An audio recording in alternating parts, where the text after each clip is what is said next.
Hello and welcome to the Faith Report, bringing you those Christian news bites you won't find in mainstream media.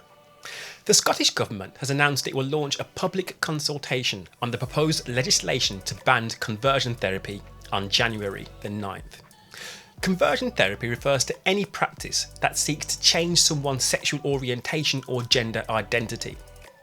The government's plans have sparked concern among some religious groups that the legislation could criminalise legitimate pastoral support. But LGBT rights advocates argue a ban is needed to protect vulnerable people. The government's proposals come after recommendations from the Scottish Parliament's Equalities Committee and an expert advisory group. Both recommend modelling legislation on the conversion therapy law in Victoria, Australia.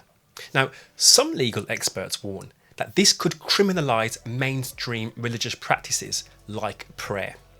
But the government believes legislation is needed to clamp down on coercive practices. In a recent letter, church leaders urged the government to drop plans for the ban.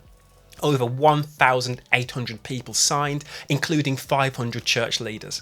Now, they argue the ban threatens the ability of religious leaders to have conversations about sexual ethics and provide prayerful support.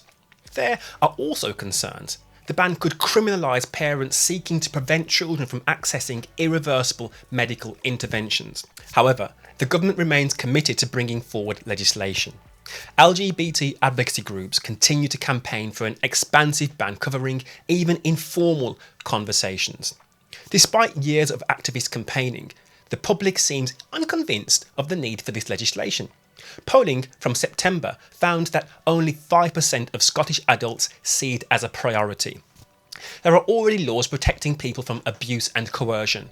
Critics argue that the ban represents an unwelcome interference in private religious practice, and it could effectively criminalise dissent from LGBT ideology. While a consultation will now take place, significant disagreement remains between religious groups and LGBT advocates. Striking an appropriate balance between protecting vulnerable people and safeguarding civil liberties will likely prove challenging. The debate highlights complex tensions between equality legislation, freedom of speech, parental rights, and freedom of religion.